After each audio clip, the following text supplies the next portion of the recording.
Boys and girls, this is the Undisputed Era. Adam Cole, Kyle O'Reilly, Roderick Strong, and you're listening to Going In Raw, baby.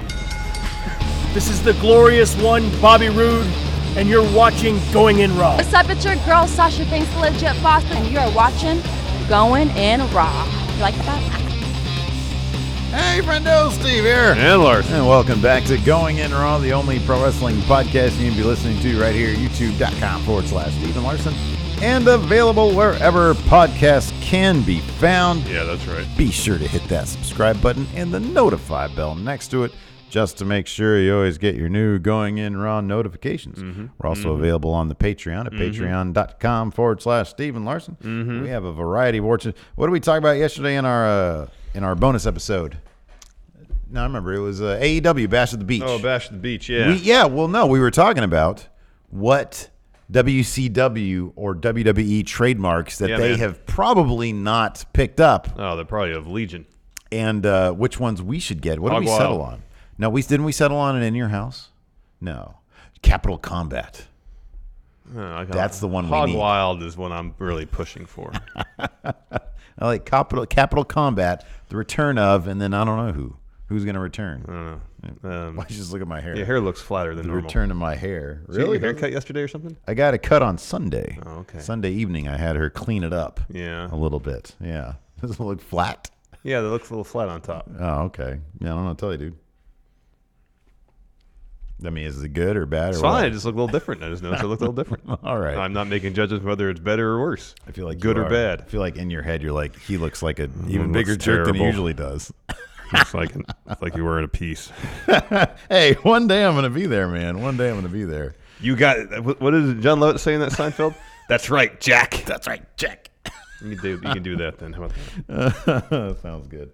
Oh man. Anyways, yeah, I saw a video the other day of a guy getting a hair transplant. Plugs. We used to call them plugs back in the day. Yeah. Because we had it. We both. I didn't. I never had that. You never had no. that teacher? No, but he had super plugs. Yeah, no, he wore a hat sometimes to cover him up. He would come over and get close to me to help me with my trigonometry, and he'd sit there and I just stared at it. I did not understand a lick of trigonometry, but because I would just stare at his head. Yeah. Anyways, there's actually, it's funny because over the past since we did our podcast yesterday, there's all sorts of non-recap news.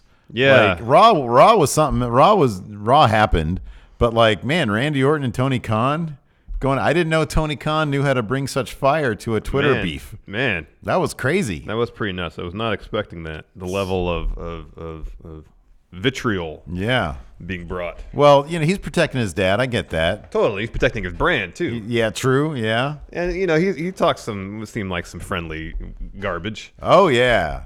Yeah. I thought that was hilarious. Oh, I thought Randy got destroyed. That was my take. Yeah. Because then Randy tried to come back 5 hours later. I mean, he had to be on Raw. So. Yeah. Well, the Jacksonville Dixie. Nah, it didn't do not much good. for me. Not good. Yeah, not good. Line. Weak. Yeah. Certainly not an RKO out of nowhere. Levels of strength there. No. And then, of course, this morning, I got the email first. Yeah, was that worth signing up for the email list? Oh, yeah, big time. You know what was annoying? The dang announcement wasn't even in the email. You had to click to go to the site. So, hey, William Corgan, maybe put the announcement in the email if you want people to sign up for your email list. Wasn't it already up on Reddit last night?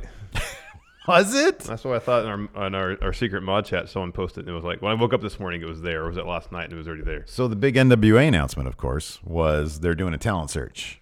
Yeah. Send us if you're an indie wrestler, send us your best.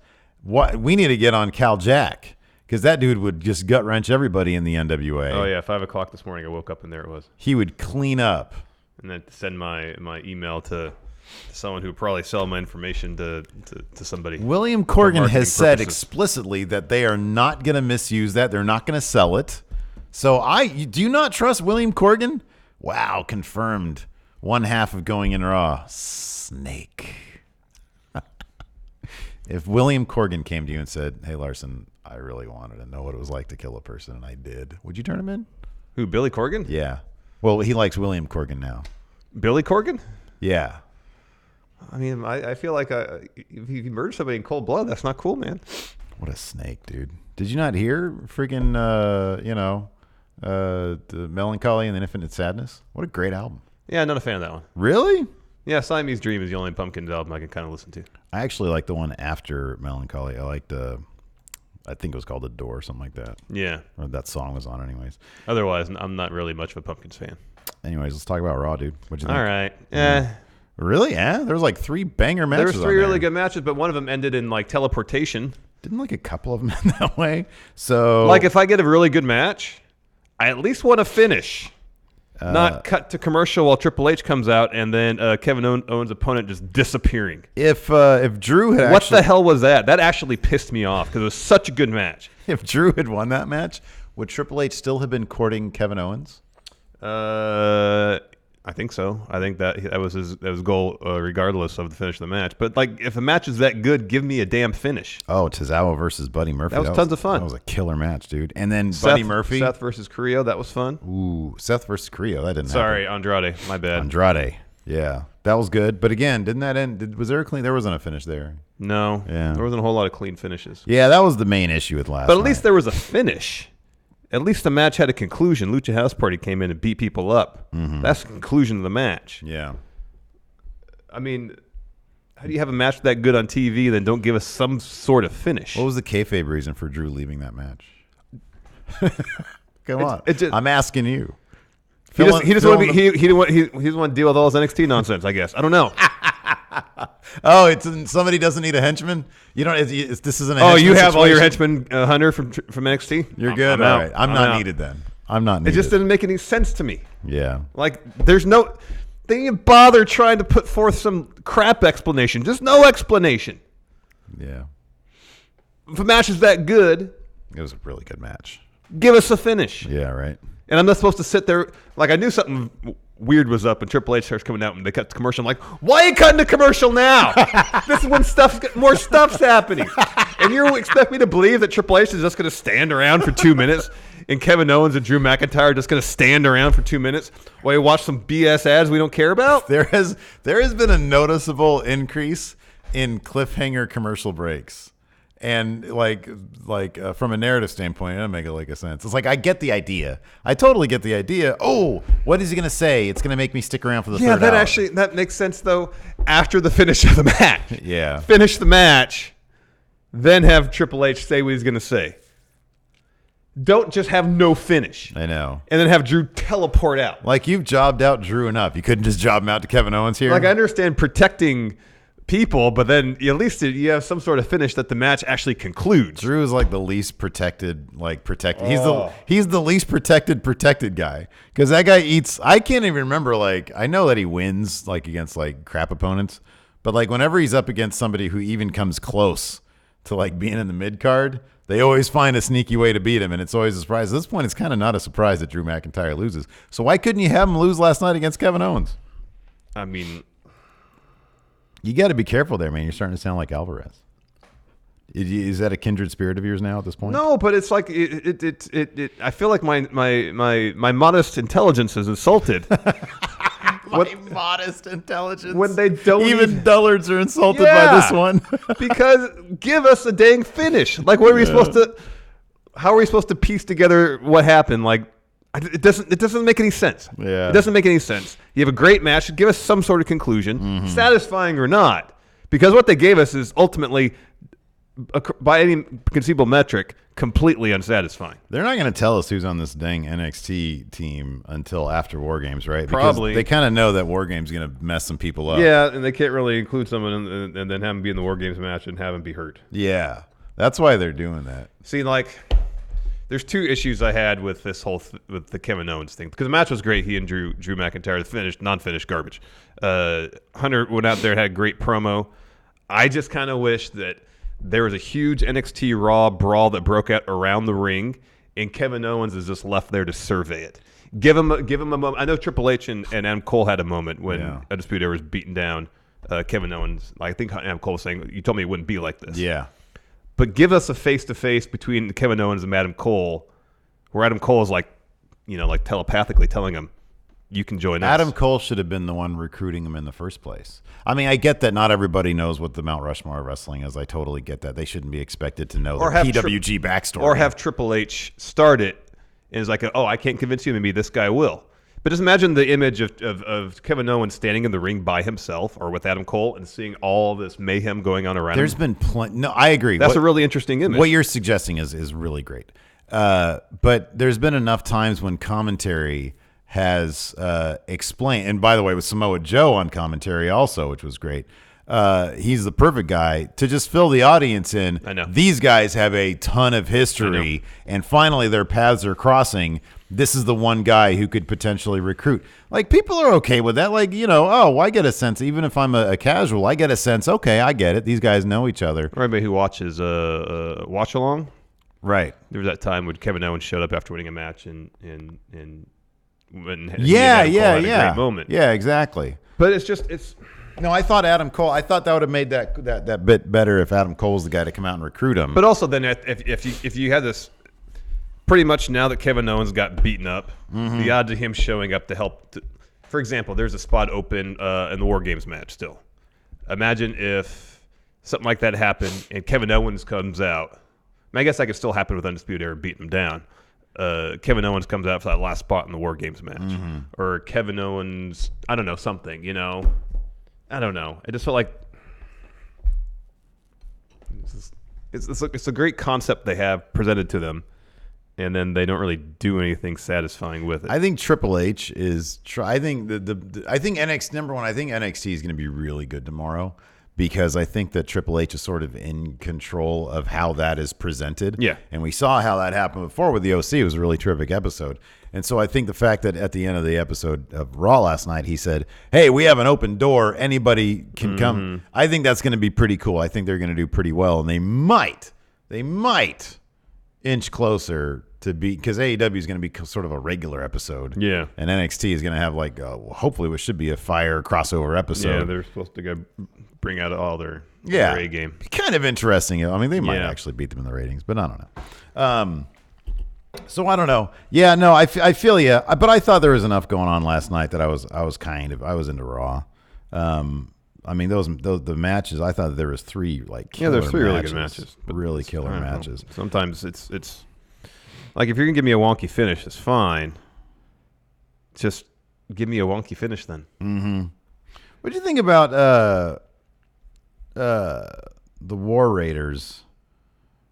Being the guy, they were having, and I get that Orton and Ricochet are pretty heavily powered up. Yeah. But the War Raiders haven't, this is the thing about the War Raiders. All they do are squash matches against jobbers. I know. And so then it's you have one iota of challenge against two guys who don't like each other at all. I know. And who this is the first time they're tagging together. It's the first time they're tagging together. I've always felt that good tag teams should immediately be better, should always be better than guys who are randomly thrown together. Yeah. Because they already have tag chemistry. There's another issue, and it's slight, but nonetheless, as far as the people invading from SmackDown. Yeah. Give us at least one person on the top of the card. Oh, that was the word. I know. Where is Braun? Where is anybody? Where's Braun? Where's Corbin? Yeah. Where's anybody? Where's Nakamura? Where's Daniel Bryan? I know. It was all scrubs. And then they're supposed to go toe to toe with NXT's best. That's not good. That's not a good look. I agree with you completely on that one. I couldn't stand that. But anyways, we'll hop right into it. Yeah. Started out with Becky Lynch coming out. She dropped a promo, called out Bayley and Shayna. That should be a good match. Yeah. Said she doesn't give a bollocks about brand supremacy. She just wants to fight. She wants to fight right now. So if Shayna, Bayley, you're in the building, come out and fight right now. Iconics come out. Sorry, I'll cut you off real quick. I felt that last year was the big Becky Lynch thing. Yeah. I felt like last year they did such a better job, and I'm not remembering any of the super specifics, but the whole brand versus brand thing. This year there were so many conflicting motivations, especially on the NXT side, and they haven't explored really any of that. And in fact, when they set up the matches last night, these two guys are going to be teammates next week at Survivor Series. We'll see how this match works out. Yeah, we'll see. We'll see how they coexist. I don't get what the philosophy is of booking matches between two people who are supposed to be partners in 6 days' time. Yeah. No, I agree. There should be some sort of... That's one thing. Samoa Joe was talking about that a lot. Yeah, I know. This is when you need... When Samoa Joe first came out, I was like, ooh, is he going to be like a GM type guy? Here's the thing. SmackDown and Raw both need their regal-ish GMs. Like people who just set the matches and give some motivation behind the matches being set up. Yeah. Especially in cases like this when it's not obvious. It's like, okay, they're going to beat each other up before Survivor Series? Why wouldn't they just, if they care about brand loyalty, why wouldn't they just finger poke and doom it? Yeah, I know. You know what I mean? I know. So I don't know. I do think that stuff like that kind of needs to make sense. Tommy Hatch's commentary said Orton and Ricochet tagged together in Raw's main event last week. Yeah, it was a 6-man tag match. Mm-hmm. With, I believe, Umberto. Yeah. Anyway, so Iconics come out to interrupt Becky. They talk about how they're upset about not being on Team Raw Survivor Series, which they announced on social media. They said Charlotte was a captain. Apparently, Sarah Logan's on the team. That's good because they got Sarah Logan and Dana Brooke on opposite teams. There so you that's go. Cool. There because you go. Furthering that feud. Yeah, honestly, dude, that's the one story that's going on right now with these teams. Yeah, I know. Like if you're talking brand versus brand, though, that's been building for like a year now. There's so many storylines that are just announced. Yeah, I know. On Twitter rather than developed. So on the women's team Raw, Charlotte's captain. So you have Charlotte, you have Asuka, Kyrie, Sarah Logan, and Natalya, right? Is that right? That sounds right. I think that's right. That's probably right. Again, you have Asuka and Natalya in a match last night. They're supposed to have to work together. Boy, I was happy that Asuka won that. I was super happy that Asuka won that one. I know. There are some people that I just always just root for hard, and that's Asuka's one of them. I want her to win literally everything she's in. Yep. Iconics saying, "Oh, we weren't selected for Team Raw. Huge mistake on their part. Since we are the future." Becky interrupts him and says, I'm supposed to tag with Charlotte tonight. We're always kind of joined at the hip. Can't get away from her. But I want to fight now, and I'll just fight the two of you and not wait for Charlotte. Let's just fight now. And then Charlotte comes out. She's like, hold on. I, too, have a match with Survivor Series, Captain Team Raw. Guess what?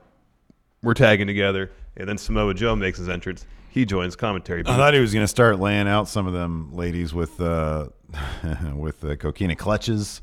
With what's that one that Muscle Buster? Yeah, Muscle Buster. Everybody. Do you see Peyton Royce's reaction when he comes out? She's hilarious. So he joins commentary, go to commercial, come back. This match doesn't last very long before Shayna, Marina Shafir, and Jessamine Duke come down the ring. Oh wait, did I not write down the finish of the match? I did not. Sorry. Charlotte made Peyton tap figure 8. Yeah, that's right. I forgot to make note of that. As soon as that ends, Charlotte and Becky walk up the ramp. Apparently, you were prognosticating the lack of finishes on Raw last night. Wonk finish. So Baszler, Shafir, and Duke come down the ring. They start beating up the Iconics. Charlotte and Becky run back. Brawl breaks out. Shayna drops Becky with a step-up knee, and while Jessamine Duke and Marina Shafir lay out Charlotte in the corner. The NXT horsewomen start leaving through the crowd. Becky and Charlotte get out of the ring. They start to give chase, and the security holds them back. So they can't fight more. Yeah. And then Becky decks one of the security guys. Oh, that was legit, too. That was, boy. She pulled it the last second. I don't know, man. They've replayed that I know, that's million why times. She pulled it the last second. I don't know. It looked really good. It looked great. Yeah. After that, we had a Curt Hawkins, almost said Kurt Ryder and Zach Hawkins. Zach Ryder and Curt Hawkins interview interrupted pretty quickly by AOP in their suits, and they lay them out and then talk trash. It was great. When was that match supposed to happen? Later in the show.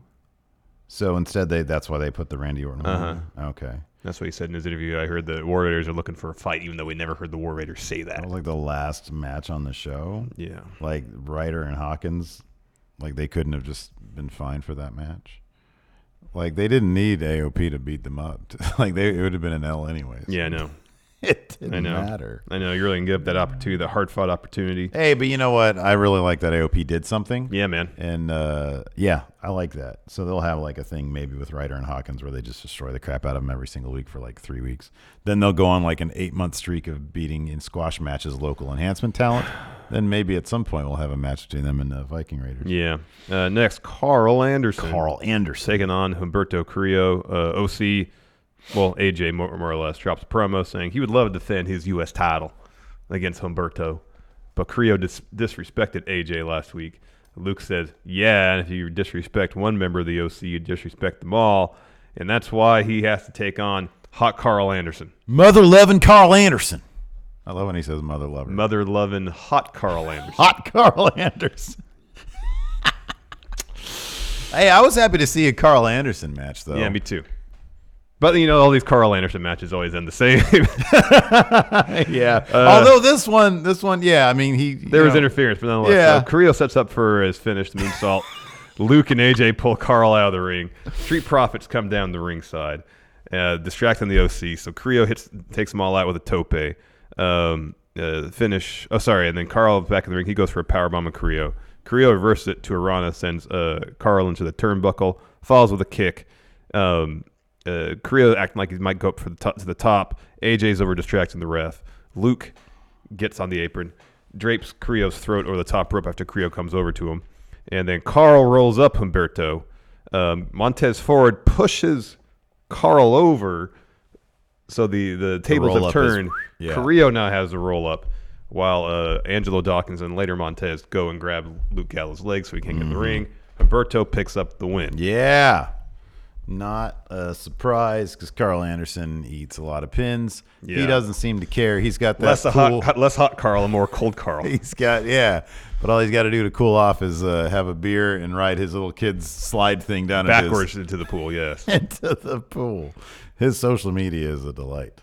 Yes, it is. Anyways, of course, big L for the club. And while we're talking about clubs, Larson, here's a word from the sponsor of today's show, Dollar Shave Club. When we talk about Dollar Shave Club, we're talking about quality products. They've spent years developing, crafting, and refining everything so you have everything to look, feel, and smell phenomenal. Look at this shave I have here, Larson. Very smooth. This face is as smooth as a Carl Anderson spine buster, and that's a testament to the quality of Dollar Shave Club's products. And as awesome as all their shave stuff is, Dollar Shave Club is way more than just razors. They've also got you covered from head to toe. Dollar Shave Club has everything you need to shower, shave, do your hair, brush your teeth. Heck, even wipe your behind. And you can get all this without leaving your house. Dollar Shave Club will keep you stocked up on the products you use whenever you need them, whether it's once a month or a couple times a year, and it's all delivered right to your door. Now I never have to worry about wasting time at the store wondering if what I'm getting is any good. With Dollar Shave Club, I know what I'm getting is quality stuff. And right now you can put the quality of Dollar Shave Club products to the test. Their Ultimate Shave Starter Set has basically everything you need for an amazing shave: the executive razor, shave butter, prep scrub, and post-shave dew. The best part is you can try it for just $5. After that, the restock box ships regular-sized products at regular prices. Get your ultimate starter set for just $5 at dollarshaveclub.com/GIR. That's dollarshaveclub.com/GIR. After that, we had a Seth Rollins interview where he kind of compares himself a little bit to Tom Brady. We were in Boston, and he was saying something like, well, there's a quarterback that plays here that does a lot, but people are constantly trying to tear him down. Yeah. Sound familiar? Yeah. Mr. Rollins, I know Tom Brady. And you were no Tom Brady? I don't think John Kennedy didn't say that, but whatever. No. Mr. Rollins, I know Tom Brady. It was Lloyd Benson who said that to Dan Quayle. It was Lloyd Benson, that's right. In 1988. That's a duller Dan Quayle. Oh, yeah. It was that the guy who didn't know how to spell potato, right? Mm-hmm. I think potatoes. Yeah. No, didn't he? Didn't he? He put an E at the end. He put an E at the end, All right. Singular. All right. E only goes in there if it's plural. Yeah. Yeah. Everybody knew that afterwards. Oh, boy. Everybody knew that afterwards. I mean, to be fair, we were, 11? Right, 10. exactly. I probably would have known. But again, we were 11, 10. Uh-huh. After that, Bobby Lashley. Anyways, he talked about a match against Andrade, team captaincy of Raw. Charlie asked him, hey, so, God, every day you get a call from Scam Likely. Scam Likely. That's one I changed Tim Spulak's name to in my phone, Scam Likely. I mean, it does that automatically for me. I don't know. Set that. I don't know if mine does. Yeah, Charlie was like, why would you do this? You're the captain of Team Raw. Number one, that doesn't mean anything. But number two, why would you put this up? And he's like, well, Andrade challenged me. So, what am I supposed to do? Say, no, I'm not going to do that? So, yeah. Anyways. After that, we had Bobby Lashley versus No Way Jose. But prior to that, Lana came out and said, this was terrible. She said, this is the happiest day of my life because this morning I filed for divorce.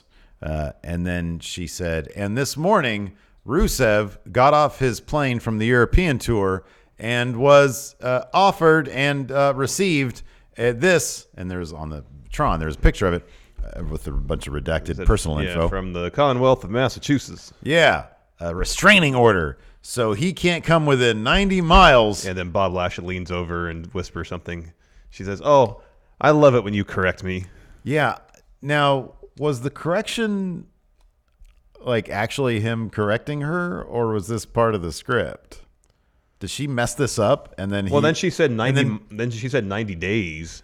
And then she said 90 feet, which is. I think not like no restraining order is going to keep you 90 miles away. No, because that means you can, like if you live in the same city as that person, you can't live in that same city. I think it'd be great if in some places like county. I think it'd be great if Bobby Lashley for reals knew that Lana was just messing this up left and right. Oh, I think that's what happened. And and was like, because he probably thought they're 90 miles, so it means Rusev can never be on Raw again. So many people would probably just sit there and let this train wreck happen. But God bless Bobby Lashley trying his damnedest to keep the integrity of the damn story going. He was like, listen, you idiot. It's 90 miles doesn't make sense. It's Say 90 feet. And then she said, 90 days. Oh, I mean feet. I wonder if Lana's just trying to botch her way out of this crap story. I don't know, man. She's like, damn it, these people keep on watching this stuff on YouTube, and it's just making me have to do more of it. Yeah. Stop watching it. Yeah, I don't know. It's bad. It's really bad. It's really bad. Anyways, Lashley had a match against No Way Jose. Went about as long as you would expect, probably about 90 seconds. Bob Lashley wins after a full Yeah, Nelson. no, it was because I was watching it back on DVR last night, and I skipped literally like about a minute and a half, and he was done. That was it. And then he like kissed Lana, and then she oddly like fell down. Yeah. It was weird. I wonder if she's just like doing a couple shots beforehand. She's like, "This sucks." I know. Just got to get through it. I guess so. Yeah, with some liquid courage. Apparently it's not going to end until TLC because they're not going to have a one-on-one match at Survivor Series. So we got a whole another month of this. Yeah, dude. I don't know what to do. Like, if you were Lana, how would you sabotage this? How would you sabotage it? Because like, here's the thing: if you train wreck it, if you botch it, people are just going to watch even more on YouTube. I know. The ratings are going to be even higher because they like car wrecks. When it's makeout time, she's got to fit and freeze it. Just stand there. Yeah. I don't know, man. I don't know. Like, does she come out with like a skid mark on her underwear or something? Again, like people might tune in for that. Yeah, they might tune in for that. Anything the least bit salacious, people are going to tune in for. Anything that's like, out of the norm. So that's what I'm saying. Is she just like completely robotic? Yeah, okay, that's what you got to do. You got to take any sort of salaciousness out of it. Mm-hmm. I don't know what to do. I don't know. She doesn't seem very happy, though. Wasn't there like a rumor that she was not happy about this? Well, I mean, I can't imagine it'd be much fun to play having an affair on TV. Well, I don't know. I mean, you never know, man. I mean, if it's a storyline, hey, I'm out there, we're having some fun. Bobby Lashley's a funny guy. All I'll say is I can see why. I could see it being the other way, sure. Well, I can see it if any married couple would be put in this position and not feel comfortable about it. Yeah. You got to appreciate, I don't know.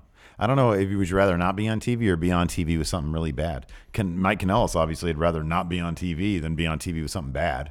It depends on how badly this bad creative could put a stain on your career short term.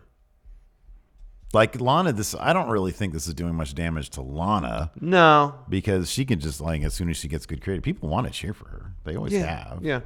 I mean, I don't think there's going to do, granted, we haven't seen the culmination of the storyline yet, but I don't think it's do any long-term damage to I don't think she's worried about, I wouldn't think she's worried necessarily about career damage. I think she just doesn't like doing it, But I don't know. Could be. I don't know either. Maybe she's just trying to weather the storm. Yeah, who knows? Next, Seth Rollins versus Andrade for his captaincy of Team Raw. Oh, well, that's funny. So Daniel Rodriguez here brings this up in chat. He says she should just do what she did last time she and Rusev were apart, post an Instagram pic being lovey-dovey with Rusev. Yeah. But to her credit, She's doing everything she can on social media to do the opposite, to actually stay in character. Yeah, maybe she's super into it. We just don't know. Or she's just really trying to be professional, learned her lessons from the past. Yeah. That's what it seems like she's doing. She's just trying to be really professional. Yeah, I know that she should do that, though. If she's not into it, just post all sorts of lovey-dovey pictures. Yeah. She's just going to get yelled at by Vince. Why are you doing this? Yeah, it might be a small price, brother. A small price to pay. I know. If the level of dissatisfaction of happiness is such that she's miserable. What is it about Bobby Lashley that they always just want to give him really bad stories? I don't know, man. There was the Bobby Lashley sister that stuff. was terrible. There was, his run with Leo Rush was fairly aimless. Yeah. There was some promise there. Yeah, I don't know what it is. I wonder if he has any second thoughts about coming back to WWE rather than saying New Japan, which was rumored, or waiting, going to AEW. I don't know. At this point in his life, I don't know what Bobby Lashley wants, man. Correct. Either he wants money. He's on TV a lot. His creative impact was really good, but you're not making any money there. Well, definitely not WWE money. No. Seth versus Andrade is next. Vega had a promo beforehand. Sorry, hold on. I saw that. Nicholas Combs just dropped a super chat, said, I wore my Going In Raw shirt to work yesterday. My boss laughed and told me not to wear it to work again. Have either of you had a similar experience? So whenever we get shirts made, I always make a small, like a little kid size one for Bama. Yeah. However, she pretty much exclusively just wears it to bed because I can't send her to school with a shirt that says Going In Raw. So we have a shirt coming up. That might be appropriate. Yeah, maybe. That might be okay. Maybe. So Zelina Vega, precedes the match with a promo. Andrade's the future. He's going to be Captain Team Raw. And Samoa Joe was great on commentary the whole night, but in this match too, saying, echoing what Baron's been saying over on SmackDown in relation to Roman.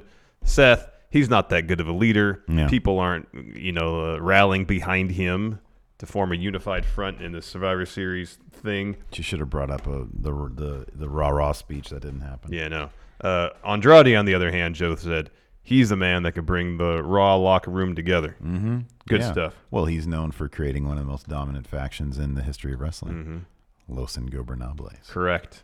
Match is pretty technical to start until they trade some kicks, and then Andrade has the upper hand for a little bit, and then Seth dodges a drop kick from him, hits one of his own. He's in control until he goes for a springboard knee. Zelina grabs his ankle. She tries to hit a Hurricane Run on Seth. He blocks it and just kind of drops her to the floor ringside. Yeah. The ref then tosses Zelina. And then when Seth turns around, Andrade hits him with a corkscrew springboard Pescada thing. It was awesome. It's great. We go to commercial. We come back. Seth hits the sling blade. That sends Almas from the ring. He follows with 2 suicide dives. Back in the ring, another springboard knee. He gets a 2. He sets up for a stomp. Almas escapes. Seth kicks him instead. Goes for a buckle bomb. Almas escapes. Reverses that into a Rana. That sends Seth into the turnbuckle. Follows with running corner knees. That gets him a 2 count. Almost picks up Seth. Goes for a hammerlock DDT. Seth escapes. Roll up. Seth reverses and picks him up. Buckle bomb. Super kick. That gets him a 2 count. Later on, Almas hits the 3 Amigos. That gets him a 2. Andrade goes up the top. Seth meets him up there. Andrade knocks him off. Goes for a double stomp. Seth escapes last minute. Last possible second. Looks like the side of Andrade's boot grazed Seth's face. He follows with then Seth dodges Andrade's incredible Judas effect back elbow. Yeah, man. Instead hits him with a super kick and a Falcon Arrow. And then Seth goes to the top, and then Kalisto, who I even forgot was on SmackDown. Yeah, me too. Shows up. I was trying to put that one together in my head. I was like, whoa, is this a new LWO type situation? And then I was like, why are they all? Oh, they're SmackDown. They're on SmackDown. That's right. So Why are they wearing purple? I thought they were on 205. Kalisto pushes him off the top rope. Lucha House Party lays him out, and the whole time Joe's cracking up. Yeah. He laughed a lot when fun stuff happened. He just started laughing. And it didn't seem to matter if the heel was getting beat up or a face. If he thought something was cool, he would just start laughing. You have to appreciate that Dio Madden was evidently in kayfabe so messed up from the Brock attack that they have a temporary replacement for him. I know. That's great. And not just a temporary replacement, someone that can serve as some muscle for the commentary team. Yeah, that's true. Because Vic or Jerry brought that up, and Samoa Joe's like, yeah, I'll take on anybody. Look, I love to see Samoa Joe wrestle, but I'll be honest with you. I wouldn't mind him simply retiring from wrestling just to do commentary on Raw, because my God, that like having him be there to tell the story, it's so good, man. Is so good, and that's a really important part. It is. It's something that's been kind of lacking from WWE commentary for a while. For sure, yeah. And so Lucha House Party, they kind of get in the ring, and Andrade's upset. It's like, hey, you cost me my chance to be team captain. I'm mad at you. Get down, amigo. He elbows Kalisto, and then Lucha House Party take him down. Mm-hmm. Seth gets back in the ring to make the save. They clear the ring. Andrade's like, you and me, one more time. Amigos. Yeah. Or at least one more time. And Seth says, uno más. Hey, we're not done. We're going to do this again. In the future. In the future, yeah. Pero ahora, amigos. Then it was announced that Ryder and Hawkins not clear to compete tonight for tag titles. It's because they got beat up a little bit by AOP. Yeah, they got beat up for like 10 seconds. Yeah, that doesn't make and a lot like of when sense, you man. left them, they were just sort of hugging on the ground. Oh, Mr. Ali B says Joe did say rah-rah speeches last night. Oh, I missed that. Yeah, That's missed that awesome. Oh, I love it. That's great. That's awesome. Then we get Buddy Murphy backstage. He walks up to Alistair's door, knocks on it, says, hey, Alistair, I'm here to pick a fight with you. God, I wish they had a camera in there. Was Alistair like pantsless at this point or something? Maybe. Well, I don't know. Somebody goes and says, gear on. I'm here to pick a fight with you. Oh, piss off, Ghost. And like Alistair didn't answer immediately, and Buddy just went, eh. He didn't answer for like the longest time, and then he comes running out with his gear on.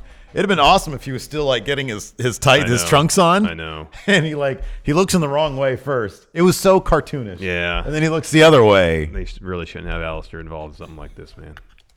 Well, they just need to fast forward to the part where they're actually fighting. No, they should have fast forwarded to the part where he was actually fighting like the day after he debuted. But it's so cheesy. Alistair, why I'm here to fight you?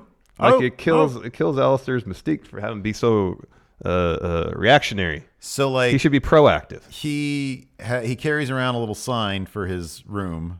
He puts it up on the thing. Goes in there and I'm surprised this little sign doesn't have like a thing on it that says "Knock here, please." I'm telling you, man. Why did he miss day one of what it is to be on main roster and how to like get booked for matches? Because clearly he doesn't know how to do it. I know, and it's terrible. Staying in your room, waiting for somebody to knock, and then not being ready for somebody. You've been talking about you want somebody to come by. Somebody does. He waits there for like 10 seconds. Creative for Aleister Black should be like how NXT did it is perfect to introduce him. And it's so simple. You got a dude who carries himself with such mystique. I know. You have the entrance with such atmosphere. Yeah. He walks down the ring. He beats people up. Yeah. When he speaks, it's the economy of language. It means a lot.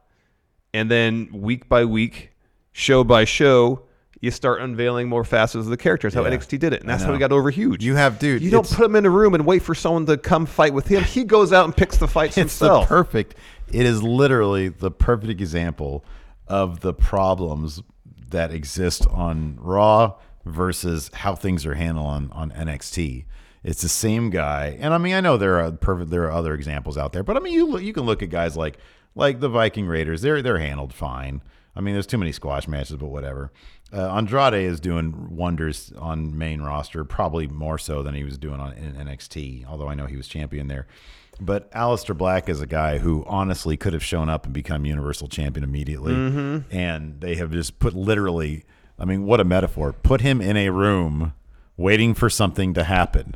Like, if that's not a metaphor for creative, I don't know what is. No, it is either. So then Buddy walks away, and then that's when Aleister opens the door and looks around.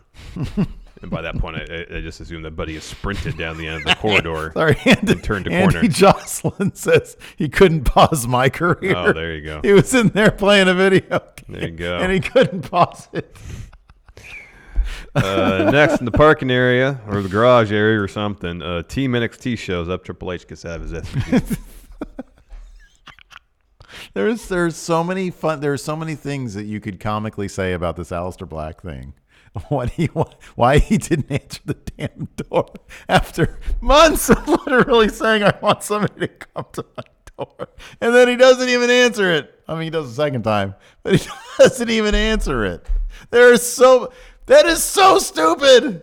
That is so stupid. He comes out with like a plate of nachos. What's up? Nobody was knocking on my door, so I started watching Monday Night Football. At least something happens on that show. At least something happens on that show. I started watching The Mandalorian. I've watched the first episode 12 times. I've got 3 minutes left of the second episode. Can you just wait? These Jawas are a laugh riot. They want an egg. Oh. Anyways, next we had a really good match between Akira Tozawa and Buddy Murphy. It's like a little bit of 205 Live show up on a main roster show, and it was fun. Oh man, yeah, it was terrific. It was a blast. Business really started picking up when Akira Tozawa goes for a suicide dive, and Buddy Murphy catches him when Akira's parallel to the ground. Right? And then lifts him up for a suplex. That was amazing. And the greatest thing about it was, so the crowd kind of gasped when it happened, but as if they couldn't believe their own eyes. They gasped doubly so when they showed it on the replay on the Tron. It was amazing. They looked up and they were like, "Oh my God, that just happened!" Yeah, that was cool. beautiful. That was great. Just beautiful. That was great. Back in the ring though, Akira Tozawa, he actually had the upper hand for a vast majority of this match, which made me happy because Akira Tozawa was really good. Oh, I forgot to mention he had a little bit of a promo beforehand. Yeah. So he gets a snap German suplex. Got the best snap German suplex in wrestling. Akira does. Gets a 2 on that. Followed with the Shining Wizard. Gets another 2. Buddy goes for cheeky Nando's, and then while he's going for the super kick, Akira sticks his foot out and boots. Let's get through the match first. Sorry, Guillaume said Black was in the middle of fighting himself. Oh dear. Akira gets a boot up, follows with the reverse poison Rana, then a suicide dive, then he goes up top, and then Buddy is on the apron. Akira kicks him. Then goes back up top and hits a top rope senton when Buddy's draping over the second rope. That was awesome. Yeah, that was great. Oh, man. That only gets him a 2 count, though. And then Buddy kind of out of nowhere hits the Z trigger, and then Murphy's Law for the win. Yeah. No, that was an absolutely terrific match. Absolutely terrific match. Tons of fun. Next, Eric Rowan is talking to whatever animal or whatever creature he's got in that cage. Let me ask you something real quick. Going back to Buddy Murphy and Aleister Black. Who's going to come out? Okay, so the actual answer is nobody's going to come out on top in that feud. Spinning wheels, man. But who's got the higher power ranking right now? Buddy Murphy or Aleister Black? It's Buddy Murphy, right? It's totally Buddy Murphy. I think. I mean, what has Aleister done? I mean, they gave him a couple squash matches. Yeah, he had a really good match against Roman Reigns. He had that one match against that jobber who got in some actual offense. Yeah, it seemed like he actually hurt him. Yeah. So, yeah, I don't know. I don't know either. So after Rowan's talking to his whatever critters in that little cage of his, we go to Buddy backstage. Again, he goes by Aleister's door, says, "I'm here to fight you." This time, Aleister hears him. He comes out. And then rather than fighting, just looks at him. You're waiting for someone to fight. He doesn't know how to talk to management about booking an actual match. He doesn't know. That's his story. He doesn't know how the system works there on main roster. I show up and I go to my room, right? Isn't that how it works? They come and tell me that I've got to fight. So why doesn't anybody come and pick a fight? I don't know why WWE has to make this so hard. Aleister, didn't you read your orientation material? It should be really easy. You need to go to Gorilla and put your name on the whiteboard, like it is in the video game. Should be really easy. Oh. That's right. Buddy Murphy did beat Daniel Bryan. Plot twist. I can't read. I don't know, man. It'd be really easy. He sort of comes off like an idiot. Yeah, I know, and that's not great. It's really not. You can use all the fancy $10 college words in your promos, but unless you don't know how a fight starts in the wrestling game, you don't come off as the sharpest knife in the drawer. If Alex Malcolm knows how to get to the ring and fight somebody, you would think Aleister Black would know. With his wealth of experience, should know that by now. Here, I don't know. I'm taking off my jacket. Next, we had Eric Rowan versus Alex Malcolm. Before the match begins, Singh brothers are running around the ring. R-Truth giving chase. And then Rowan lays out the Singh brothers, tosses Malcolm, press slams him out of the ring onto the Singh brothers, and lays all three of them out with a fun splash.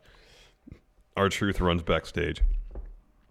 And then Rowan wins with an iron claw. Yeah. Apparently, R-Truth reclaimed the 24/7 title after Raw went off the air. That's cool. I don't really care about that anymore. They stopped actually showing that on TV at all. What's that damn cage about, man? What's in that cage? Like a dead skunk or something. It's Aleister Black's orientation materials. Could be. That's what's in there. Somebody took them. Apparently, it's his will to fight.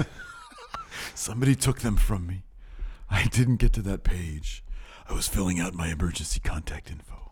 It's like all it's his script notes and his sheets, call sheets from NXT. Yeah. So they had a Randy Orton interview, and he said, "I hear Viking Raiders are looking for a fight, so I'm gonna get a partner of my choosing Because I do things that benefit me. me. Being the greatest competitor in history of Survivor Series, that benefits me. Didn't explain how. I'm going to get a partner that benefits me. So partner of my choosing. And I was like, oh, it's probably Ricochet because they hate each other. And they have a storyline right now. So, yeah, it's going to be Ricochet, of course. After that, we had... Spoiler alert, it was Ricochet. Kevin Owens versus Drew McIntyre match. This was great. You have a lot of notes here, but can we just say it was a really fantastic It was match. a really fantastic match. There was a lot of great spots, some crazy bumps. This was the match. I tweeted this out, man. Towards the end of the match, I really wanted to see Drew drop a stunner on Kevin. I know. You know, they don't do that anymore. Well, I mean, when Drew... I always loved that. When they had big matches towards the finish, they would try their finishers on each other. Yeah. It was never like Stone Cold and Rock used to do that. It was great. Well, at least like in this, we haven't seen Drew do his Future Shock DDT, his underhook DDT in a long time. Yeah. And I was like, oh man, maybe they'll let Kevin Owens do a package pile driver. Yeah, right. Yeah. Start busting out moves that you don't see them do very often. Yeah. Kind of similar to what you're saying. But no, twice Kevin Owens hits a stunner and is too slow to make the cover. Yeah. And the second time he hits the stunner, he's slow to make the cover. Triple H shows up. Go to commercial. Go to commercial. I think in my head I thought to myself, "Oh, Larson's not going to be happy about that." I wasn't very happy about it. It was my thing is like I'm so detached at this point. I'm like, look, Wednesdays are my jam. Okay, NXT and AEW, that's my stuff. Like I understand the need for wonky finishes from time to time. I get that, but they're finishes. Just when you have, especially when you have a match this good. If this match was crap and didn't finish, be like, all right, whatever. I didn't really care about it anyways. When you have a match this good that you're invested in, you go to commercial and they act like the match didn't happen. Yeah, Kevin Owens is like a big star too. He gets such great reactions. Just have him beat Drew. It's okay at this point. I know. Just have him beat Drew. You're gonna have to dig Drew out of the hole he's in anyways at some point. I know. You're not. He's not. Look, you have not protected Drew McIntyre. You have not protected him. I now think that this dude can lose to pretty much anybody on the roster. Yeah. Be it fluke or whatever. Now here's the thing. What's going to happen at Survivor Series is they're going to have beef because there's unfinished business. Well, guess what? You could have had that anyways if Kevin Owens beat Drew, and then Drew could still carry a grudge about that into Sunday. Yeah. Or Drew could get a sneaky win, bend the rules a little bit, beat Kevin Owens, and then guess what? Maybe that gives Kevin Owens motivation to join up with Team NXT. They could have There's a lot of things you could get out of actually having a finish to the stinking match. They could have even, when Triple H's music hits, Kevin Owens uses the distraction to beat Drew McIntyre, and then Kevin Owens is a little bit like on the feeling, because he's a good guy, feeling guilty that he just let Triple H... I will say this about Get Kevin him that Owens. win. Hats off to him. How many times have we seen someone in the midst of a match, someone comes out in the stage or walk down the ramp, and the person in the ring, their entire focus is on. yeah. But Kevin Owens did this. He's kind of sitting up from the ground. He sees Triple H. He does this. One little look back at Drew to make sure he's still down. Yeah. Smart. He's so good. He's so good. So we come back from commercial, and Triple H, it's a great promo, and he makes really good case why Kevin Owens should come back to NXT. First things, though, he goes like, hey, someone got some water? And he gives the guy who gave him water, like, you didn't drink from this, did you? Like, he gives him some crap. Anyway, he gives the water to Kevin Owens, and he says, Kevin Owens, more than anybody, you put NXT on the map. You showed up. You're the guy who showed up and turned on your best friend to get the NXT title. You would do anything to get that title. You were the man who showed up on Monday Night Raw, sent John Cena from the arena in an ambulance, stood over him with your foot on the U.S. title holding up the NXT belt. Best call-up ever. Yep. And then he says, then you were taken by people, taken from you. Yeah. You probably didn't want to. Yeah. By people who didn't understand that they didn't want you until they had you. He said, look, Shane fired you. Kurt Angle fired you. He says, I, Triple H, I know where you belong. Imagine if at that moment, I know. Adam Cole comes out. Yeah. Says, you belong by this guy. Even like freaking hand him an armband. Like people would have been shitting themselves. They'd have been crapping their pants over Adam Cole offering Kevin Owens an Undisputed Era armband. I know. And he said, well, so the Forgotten Sons, Damian Priest, and Dijakovic are standing at the foot of the ramp. And Triple H says, oh, you're worried about them? They're not here to beat you up. They're here to make sure that we have an opportunity to have our conversation. And you'll notice no one from Raw is coming out here to help you. No one's out here from Raw to make sure that they're not there. They know that they've come here before to beat people up, and that could happen with you, and they're still not coming out. Because they don't care about you, Kevin. Yeah. Kev. But then, like, shortly thereafter, a few Raw talents do show up. Undisputed Era, they get into the ring. They start beating up Kevin Owens, save for Adam Cole, who start yelling. He's, like, yelling at Triple H for a bit. It's like, you told me this wasn't going to happen this way. You told me it wouldn't be this way. I couldn't really clue into what was perceived. I was listening to the headphones. That's the only reason I could hear. And, okay, so what happened? So you have Roddy, O'Reilly, and Fish taking the boots to Owens. I saw the conversation take place. So they're back in the corner. Yeah. And it this looked like, and they weren't mic'd directly, so I couldn't exactly tell. But Adam Cole is kind of in Triple H's face saying, you told me it wouldn't be like this. Like Adam Cole came here expecting Kevin Owens to join them. Oh, okay. So that's interesting. I thought it was Triple H telling Adam Cole that he jumped the gun, that he didn't want them to attack. It was the opposite. That was Adam Cole screaming at Triple H. Oh, man. Wow. You know, I think that the relationship between Adam Cole and Triple H could be so much more interesting. And look, I've really liked the relationship between the Undisputed Era and Regal. It's very much a principal and the students. But at this point, I would love to see Triple H be a bit more of the authority figure on NXT, not in a heavy-handed way, kind of in a similar Regal way, and to see his relationship with Adam Cole after all this, I think that would be fascinating stuff. Yeah. A lot of people pointing out this is just more or less the same segment they did with Seth, just with Kevin Owens, and it was. Mm-hmm. It was Triple H comes out and makes a pitch. I think his pitch was much stronger to Kevin Owens. Yeah, but the Kevin Owens relationship with Undisputed Era, it seemed like there's more of a potential draw there. That's why it seemed kind of underwhelming just to have Kevin Owens get beat up. Okay, so that being said, and also this is, now that we're 50 minutes into the episode, the title of this particular episode is anybody going to jump ship? I think the possibility still exists that not necessarily that Kevin Owens will jump ship at Survivor Series, that Kevin Owens might show up at War Games to be the fourth member of the face team to get back in Undisputed Era. Wouldn't surprise me. I don't think it's going to happen. It's probably going to be Velveteen Dream. But, yeah. I think, if anything is going to play out, wouldn't you think it'd happen on main roster, though? Yeah. Yeah.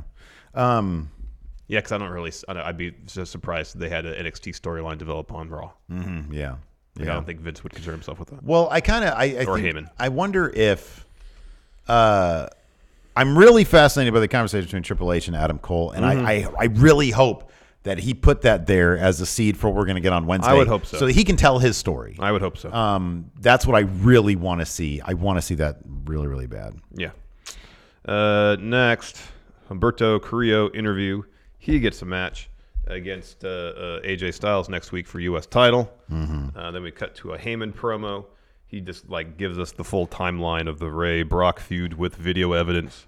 He says that Ray versus Brock is now a no-holds-barred match, and then does this not a prediction spoiler stuff again. Then we go to a Ray interview.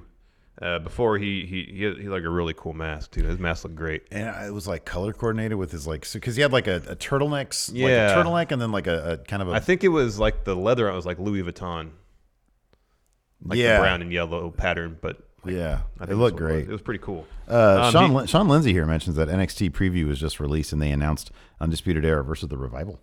Oh wow, that's interesting. Oh yeah, because the Revival called him out. Yeah, after Bobby Fish had a hilarious Twitter response. That was great. Before Ray gets into his promo, he kind of pulls Umberto aside and says, "Hey, you're doing great." More or less giving Umberto his endorsement, which was pretty cool. And then he says, gets back to the interview. He says he's going to hunt Brock down and make him pay for all that he's done. What? Pete Dunne, Killian Dane, and Damian Priest square off for an NXT Championship opportunity this Friday on SmackDown. Why is NXT having a title match on SmackDown? Well, a title opportunity match, not a contendership match, but on SmackDown.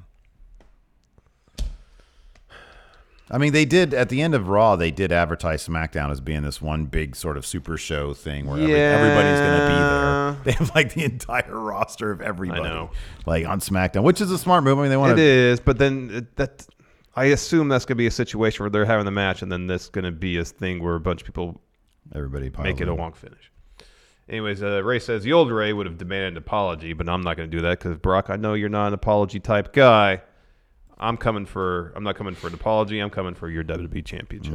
Yeah. More great promo work from Rey Mysterio. Yeah, they built I mean, for what's going to be it's not going to be a squash match. I love the idea that it's a no holds barred. That's great. It's pretty much every year at Survivor Series, it's going to be Brock's best match of the year. Yeah, and it does look. It does. I don't think for a second that Brock is going to lose the title to Rey, but it does add a layer of, oh man, Ray could totally pull this out. He really could. So I wouldn't go 100% on it. I'm not sure where all my confidence points are going to go. What other matches are it? Yeah. Bray versus Daniel Bryan. Okay, all my confidence points are going to go there. That's a certainty. That's a certainty. Brock winning is pretty much a certainty too. That's my second most. That's my second most. Because all the other stuff is brand warfare stuff. Yeah. Next, Asuka versus Natalya. Kyrie kind of got involved here and there, but for the most part. Actually, Natalya had the upper hand in the middle portion of this match until Kyrie was enough of a distraction. Back of the ring, though, Asuka basically kicked Natalya's head off for the win. Yeah, that was a stiff kick. That was good stuff. And then finally, our main event. You knew that this match was going to end in a wonk style because it started 10 minutes before the end of the hour. Yeah. After all the introductions, some back and forth in the ring. There's a bunch of mayhem ringside. Orton drops Rowe on the apron with a belly to back. We cut backstage. SmackDown is there. You got Heavy Machinery, Cesaro, Lucha House Party 2. They're brawling with, I saw Bob Roode back there. Oh, Bob Roode, yeah, he's on SmackDown too. Bob Roode and Dolph were there. Yeah. They're brawling with some members of the Raw roster. We come back after commercial break. Hansen knocks Orton off the apron, tosses Ricochet from the ring. He has a suicide dive on both. Orton gets back in. Hansen follows. Randy kicks him, hits him with a draping DDT. He's getting ready to RKO him. SmackDown invades ring area. Cesaro, Lucha House Party, Rude and Ziggler. That little bit between Ricochet and Hansen was just terrific. Oh, yeah. They were trading stuff. Yeah. That was really good. So there's a huge brawl everywhere. Team Raw eventually fights him off because more people from the Raw roster comes. Team NXT attacks Team Smack. Oh, sorry, no. This is before more members of the Raw roster. Team NXT attacks the SmackDown guys, lays them out. And then more members of the NXT roster circle the ring. Wesley Blake's first in. He eats RKO. Dijak gets in there. He is a recoil and spikes himself to sell that RKO. Yeah. And then burn it down. Seth leads Team Raw down in the ring. All out brawl ensues. AJ's out there. Strong hits him with a jumping knee. That was awesome. great. That was great. Because he was holding his own against the Undisputed Era, and then Roderick Strong comes in with that knee. Oh, that was awesome. Cut backstage. Triple H dropping a promo. Says NXT, they're going to prove they're the A brand. Says it's an open door Wednesday night. Doors open. Raw, SmackDown, come on in. Bring your best. We cut back.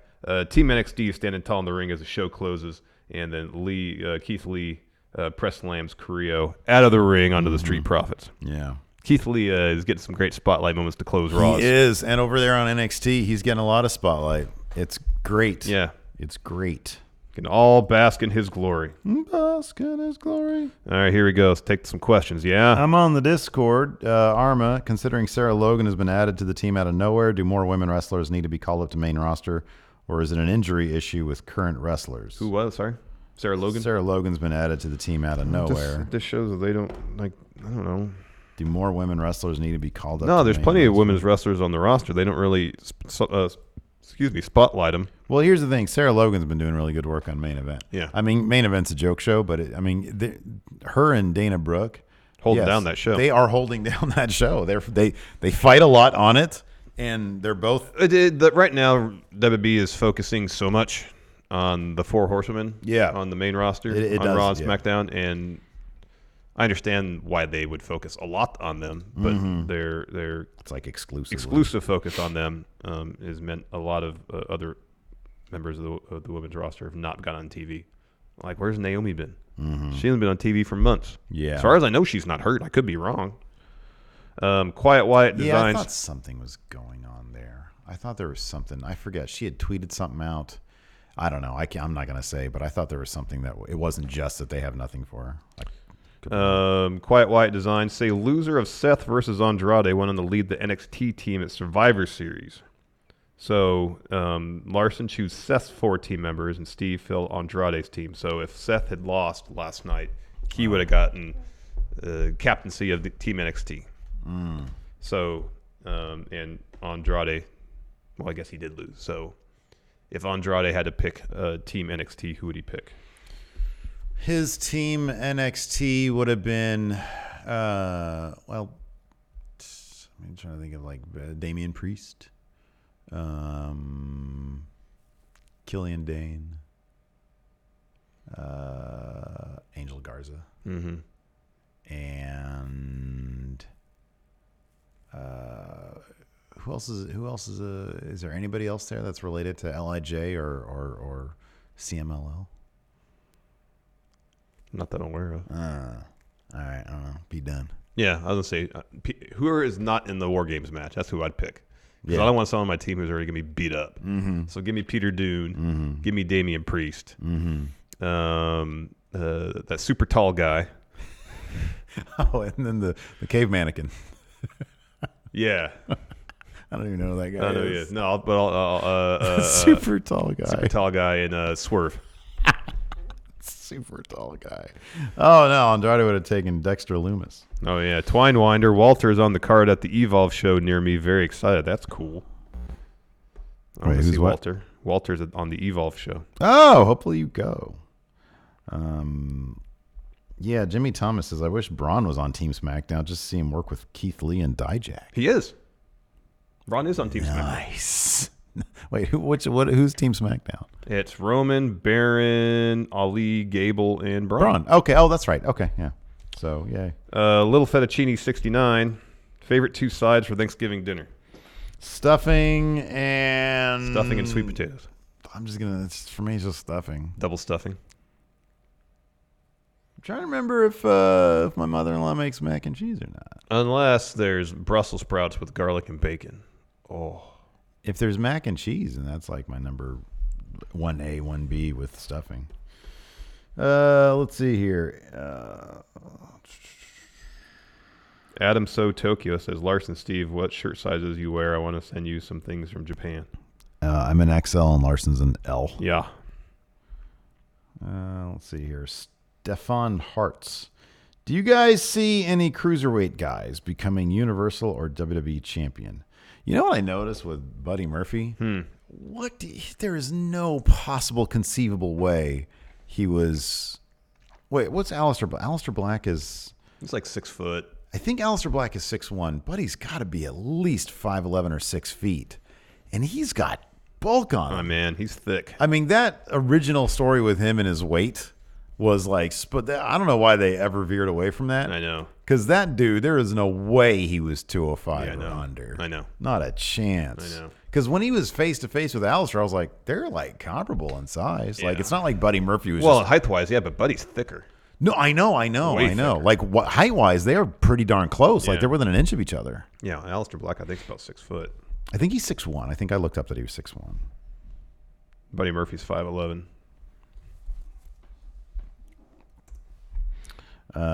He It says, according to here, Aleister Black's 5'11", really? but build height is 6 foot. Boy, that's interesting. Let's see here. If so, which cruiserweights do you think could become the top champion, and how soon? I mean, Buddy Murphy has a skill to be the top champ. He's so dang good. Yeah. Doesn't WWE, you can't really expect anybody that's... So the big three from 205: Buddy Murphy, Cedric Alexander, Mustafa Ali. Buddy Murphy is arguably like sort of at the further up the card. A case could be made for Ali. I think Mustafa Ali could have like a breakout 6 months. Yeah. And I feel like Mustafa is the most well-rounded talent of the three of them. Sure, yeah. Because he's really good in the ring and he's great. He's a great talker. He's Mustafa. I don't want to say he's a great talker, but that's not necessary because he's so genuine. I think that's kind of, I mean, in terms of his talking ability, it's not He comes off as genuine. He just comes off as super, and people like that. Yeah. You know? Yeah. Whereas Buddy, he's great in the ring. Like, for example, Ray. Ray's not a great talker necessarily. But right now he comes off as genuine. At this point, he comes off as so genuine. So when he does talk, it seems like it's such from the heart, and it makes it come off like he's a great talker. You know. And I think Ali has it. I mean, I'll put it this way: they could easily build Ali into the guy that takes the title off Brock. Yeah. And it would be huge. It would be absolutely huge. But they're not going to do that. No. They should, but they're not. They should. It'd be huge. Let's see here. Oh, this is a sad question, kind of. Steve Klain says, why doesn't Triple H recruit Bo Dallas?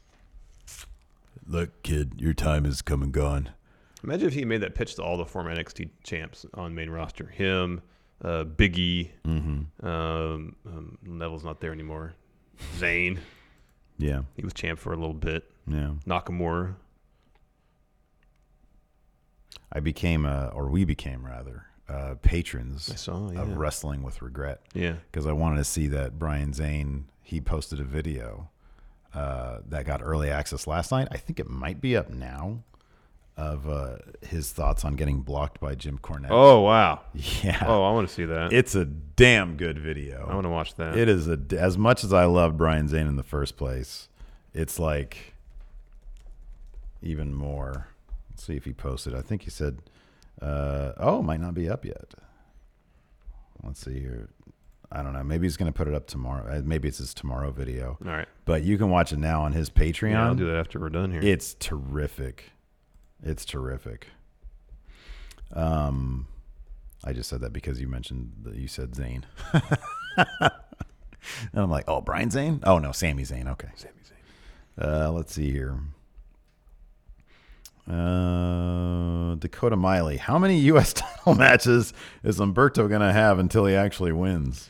I'm guessing it's going to be something similar to the Cedric Alexander feud, where they're putting AJ in the ring with really good wrestlers to put on really good matches. But AJ's going to, especially while Brock is champ, U.S. title is the de facto day-to-day top belt on Raw. So AJ's not going to lose it. Yeah. At least not to someone that's at least comparable to him on the card. Yeah.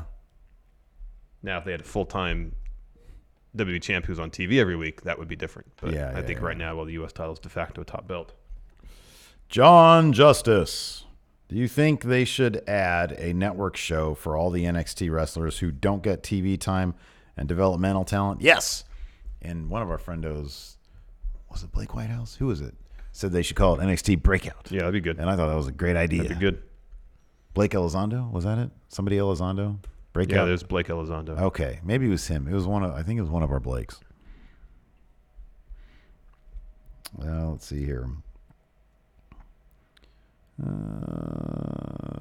James Fletcher. Would rosters be better if there were 25 for each brand and then all the rest are free agents and can appear on any show? Yeah, that'd be interesting. No, because that'd be like the wild card rule. That sucks. That's exactly what it would be. It would just be the wild card What rule. they should do, though, is announce. So say you're a free agent, you signed, I'll use the NBA, for example, 10-day contract. Oh, yeah, okay. They like what you've seen out of that 10 days, you get another 10 days. They like what you see after that 10 days, another 10 days. And guess what? On that third 10-day contract, you got to sign for the rest of the season. Yeah.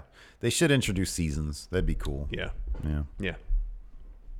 I think that's what AEW. AEW's going to have like sort of seasons. Didn't Nick say they're going to hit the reset on win-loss records in January? Oh, I didn't see specifically January. Yeah. I would have figured it had been after TV started. Yeah, you'd think so. I would have thought. He actually said January? Yeah. That's interesting. Anyways. So, we're doing a bonus episode for $5 patrons and YouTube channel members. Correct. Are we going to talk about The Mandalorian episode 2? We can do that today. All right, we'll do a review. It'll be Mandalorian episode 2. Yeah. And then we'll chit-chat with our friendos. That's right. Yeah, absolutely. Anyways, thanks everybody for tuning in. And until next time, we'll talk to you later. Goodbye.